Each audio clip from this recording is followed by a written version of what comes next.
Hello and welcome to Lavnish Sir ki class. This is Directorate of Education GNCT of Delhi's worksheet number 72, and it is only for 9th class students. It has taken from the subject Social Science, Political Science, and we will learn and understand and start a new chapter Electoral Politics in this worksheet. So students, आज की इस worksheet में हम एक new chapter electoral politics start करने वाले हैं, और ये लेसन जैसे कि हमें इसके नेम में ही समझ में आता है इलेक्शन से रिलेटेड है, और इलेक्शन तो अभी होने ही वाले हैं। आप देखेंगे कि नेक्स्ट मंथ 5 स्टेट्स में लेजिस्लेटिव असेंबली के इलेक्शन हो रहे हैं। तो यहाँ पर हम जो सारी चीज़ें सीखने वाले हैं ना, वो सारी हम प्रैक्टिकली होते हुए देखेंगे भी। तो हमें ये चैप्टर बहुत अच्छे से समझ आने वाला है, और फिर अप्रैल में हमारे दिल्ली के एमसीडी इलेक्शंस भी हैं। तो ये सारा प्रोसेस आप अपनी आंखों के सामने बहुत अच्छे से होते हुए देखेंगे भी। So without wasting our time, let's start and understand with me. First topic is why elections, यानी इलेक्शंस की क्या जरूरत है, why do we need elections. देखिए, election is one of the main characteristics of a democratic country, यानी किसी democratic country की main characteristics क्या होती है, इलेक्शन होता है। क्योंकि अगर इलेक्शन नहीं है तो क्या वो कंट्री डेमोक्रेटिक होगी? नहीं। So let's try to understand the significance of elections through the example of assembly election in Haryana in 1987। तो चलिए हम 1987 में हरियाणा में जो असेंबली इलेक्शन हुए उसके एग्जाम्पल के थ्रू हम इलेक्शंस की सिग्निफिकेंस को जानने की कोशिश करते हैं कि आखिर चुनाव इतने महत्वपूर्ण, इतने सिग्निफिकेंट क्यों हैं। Since 1982, the state had been ruled by a Congress party government. Haryana राज्य जो था वो 1982 से वहाँ पर कांग्रेस पार्टी का रूल था और उन्हीं की ही गवर्नमेंट थी। Chaudhary Devilal, opposition leader, led a movement न्याय युद्ध, struggle for justice, and found a new party, Lokdal. Chaudhary Devilal ji जो कि ऑपोजिशन लीडर थे, विपक्ष के नेता थे, उन्होंने एक क्या किया, एक मूवमेंट चलाया, आंदोलन चलाया जिसका नाम था न्याय युद्ध, यानी स्ट्रगल फॉर जस्टिस, या न्याय के लिए संघर्ष, और उन्होंने एक नई पार्टी बनाई, लोकदल। फिर जब 1987 में, यानी आफ्टर 5 years इलेक्शन 1987 आए, तो Devilal won election based on his promise to waive the loans of farmers and small businessman and became a new chief minister of Haryana. और जब 1987 के इलेक्शन आए ना हरियाणा में, तो जो चौधरी देवीलाल थे वो इस इलेक्शन को जीते, क्योंकि उन्होंने ये वादा किया था वहाँ के पीपल से कि वो क्या करेंगे, जो छोटे किसान हैं, छोटे बिजनेसमैन हैं, जो छोटे बिजनेसमैन, उनका जितना भी लोन है उसको वेव ऑफ कर देंगे। और इसी पॉलिसी के बेस पर वो इलेक्शन को जीते और वहाँ के न्यू चीफ मिनिस्टर बन गए। तो अब आपको समझ में आया ना कि आखिर इलेक्शन की सिग्निफिकेंस क्या है। Thus, through the above example, we can say that by elections, यानी ऊपर के एग्जाम्पल के थ्रू अब हम कह सकते हैं कि इलेक्शंस से हमें क्या क्या फ़ायदा होता है। देखिए क्या उसका सिग्निफिकेंस है, क्या इंपॉर्टेंस है। पहला, people can change the government if they are unhappy with the working of existing government, यानी मौजूदा सरकार से अगर लोग नाखुश हैं तो वो उसको इलेक्शन के थ्रू चेंज भी कर सकते हैं उस गवर्नमेंट को। Elections can lead to changes in the policy of the government, यानी अगर किसी पार्टी को गवर्नमेंट में बने रहना है, गवर्नमेंट ही बना के ही रखनी है, तो उसे अपनी पॉलिसी में भी चेंज करना पड़ता है, और ये इलेक्शंस इसलिए बहुत ज़्यादा ज़रूरी हैं। और थर्ड है, party that bags the majority of seats in Lok Sabha from form government in centre and which bags majority in legislative assembly forms the government in state. तो याद रखिएगा, जो पार्टी लोकसभा इलेक्शन में ज़्यादा सीटें जीतती है वो सेंटर में गवर्नमेंट बनाती है, यानी सेंट्रल गवर्नमेंट बनाती है, और जो पार्टी किसी स्टेट में बहुत मेजॉरिटी में आती है, ज़्यादा सीटें जीतती है, तो वो स्टेट में गवर्नमेंट बनाती है। याद रखेंगे ना।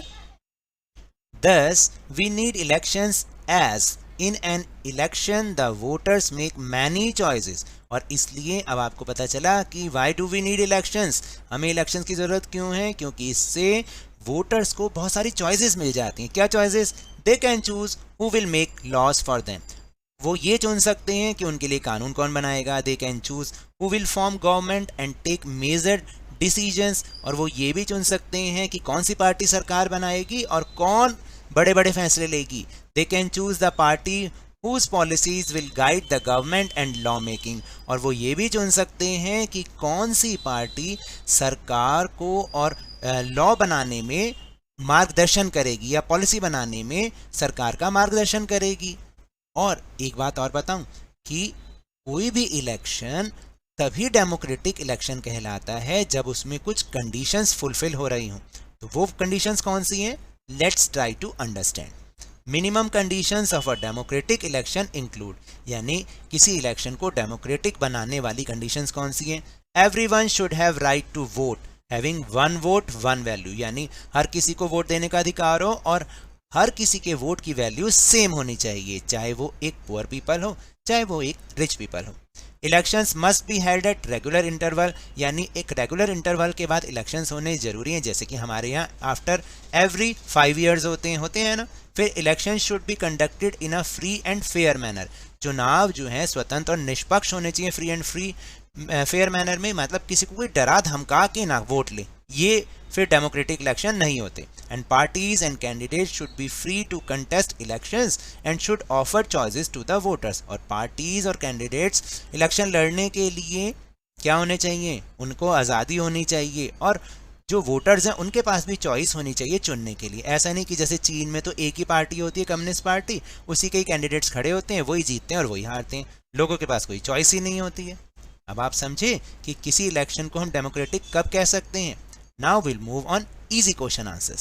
सो the first question is why do we need election, हमें इलेक्शन की जरूरत क्यों है? देखिए, we need elections as in an election in the voters make many choice, हमें इलेक्शन की जरूरत इसलिए क्योंकि इसमें वोटर्स को कई सारी चॉइस मिलती हैं, जैसे they can choose who will make laws for them, कौन उनके लिए कानून बनाएगा। They can choose who will form government and take major decisions, कौन गवर्नमेंट बनाएगा और कौन बड़े फैसले लेगा। And they can choose the party whose policies will guide the government and law making, और वो ये भी चुन सकते हैं कि कौन सी पार्टी गवर्नमेंट को गाइड करेगी पॉलिसी बनाने में और कानून बनाने में।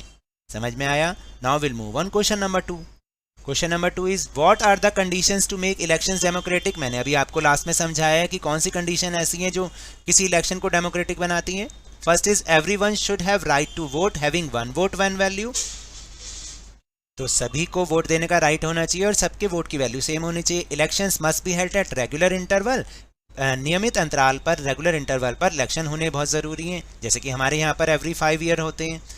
Election should be conducted in a free and fair manner, स्वतंत्र और निष्पक्ष रूप से होने चाहिए। And parties and candidates should be free to contest elections and should offer choices to the voters, parties और कैंडिडेट्स इलेक्शन लड़ने के लिए फ्री होने चाहिए, आज़ाद होने चाहिए और वोटर्स को बहुत सारी चॉइस भी होनी चाहिए चुनने के लिए।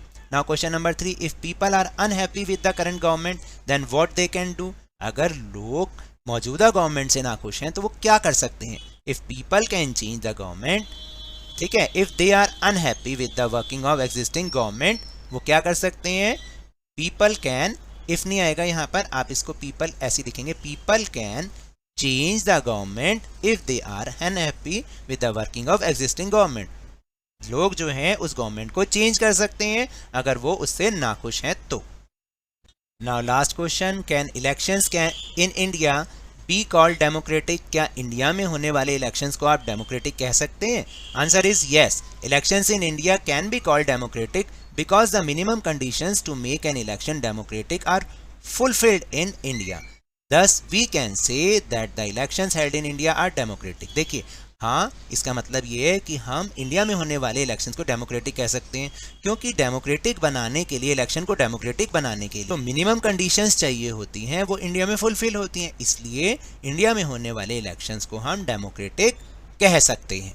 So now that's all for this worksheet. अगर मेरे इस तरह समझाने से अब आपको समझ में आने लगा है तो इस चैनल और वीडियो को लाइक कीजिए, शेयर कीजिए, और अगर आप न्यू है तो सब्सक्राइब भी कर लीजिए। और टेलीग्राम ऐप पर हमारा चैनल लवनीश सर की क्लास, उसको ज्वाइन करना ना भूलिएगा, जिसको ज्वाइन करने का लिंक आपको इसी वीडियो के डिस्क्रिप्शन बॉक्स में मिल जाएगा। But remember, whenever you will go outside please wear your mask, और जब भी आपकी टर्न आए कोरोना की वैक्सीनेशन ज़रूर लगवाएं, क्योंकि कोरोना को हराना है और ज़िंदगी को एक बार फिर से सुहाना बनाना है। इसी उम्मीद के साथ थैंक यू वेरी मच।